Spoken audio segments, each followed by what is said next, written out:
you had that crazy feeling, and now you got that crazy feeling. You know that I've had that crazy feeling too. I can see it in you. You've got that crazy feeling. Now you got that crazy feeling. Lou Reed was an American singer, songwriter, and guitarist. He was the lead guy for the band The Velvet Underground, who had a lot of fuss made about them retrospectively.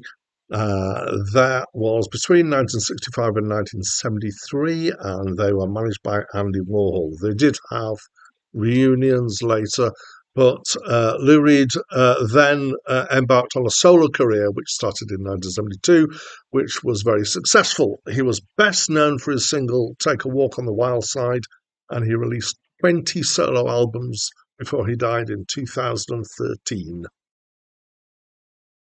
Hi, my name's Dan. So this was Lou Reed's sixth solo studio album. A few S's there to get through. And it's my first time listening to this album.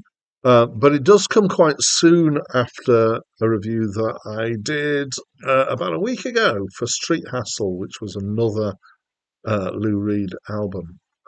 So this has got quite a different feel. I'm not going to spend all my time talking about the comparison between this and the previous album, because you might just be watching this one and might not have heard the other album. This is, I would describe it as singer-songwriter. It's quite contained. It's quite radio-friendly in terms of the music. It's kind of, yeah, I am going to do comparisons. Sorry, it's more contained than the previous album, less expansive.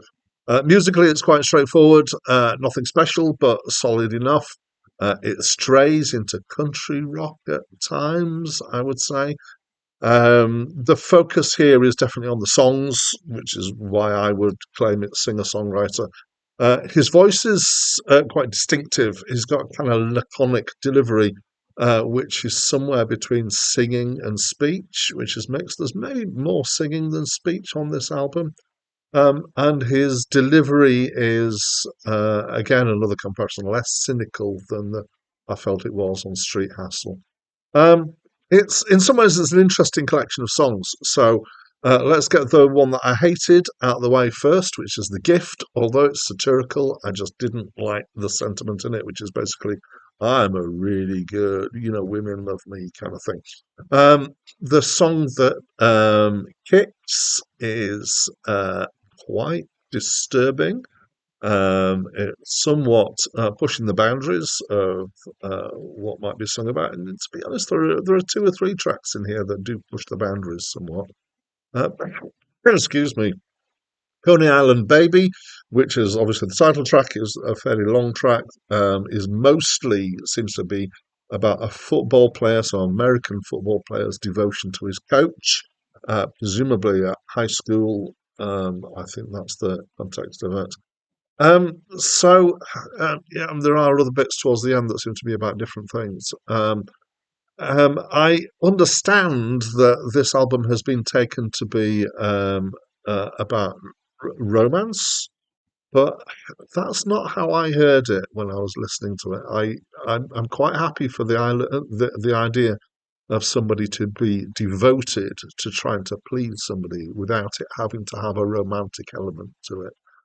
But I might have misread it, so I'm not sure. It might have been intended to be about a longing for his coach. Nobody's Business is a track that has a similarity to a Nina Simone song, Tain't Nobody's Business, which is basically, I'm going to do what I do and don't judge me for it. Which is, it's an interesting idea. Concept for a song. I do feel, however, that there are 2 or 3 other songs on the album in which he does judge other people or other types of people. So I feel like there's a little bit of hypocrisy in there. But maybe they're all meant to be satirical. Maybe that's a satirical song as well. I don't know. There are a few other songs, obviously, on here. They don't stick out to me quite so much as those songs that I've talked about.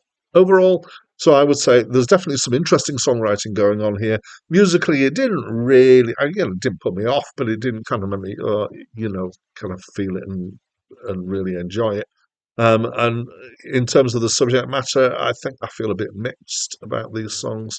I think having had two Lou Reed albums in close succession, I'm coming to the conclusion that I understand that there's a lot of fuss made about him, and maybe that's mostly because he was in Velvet Underground. Um, and I can see how this, even though it's popular, it does still kind of push boundaries in terms of subject matter. But I'm not becoming a huge fan. I'm not becoming um, whatever the opposite of a fan is, a detractor, particularly. But it's not really reeled me in, and I have to say the song "The Gift" just put me off as well. So I try not to be a person where one song will just put me off entirely for a whole album. I try to consider everything else without that. But in the final analysis, it is in there, and I didn't enjoy that track very much. So the others are kind of all right. So it's got a kind of mediocre score from me. That's what I think of this album. As always, at this point, I'd like to invite you to tell me what you think of this album. I'd love to know, so please do leave me a comment. And that's it from me for now. Hey man, what's your style?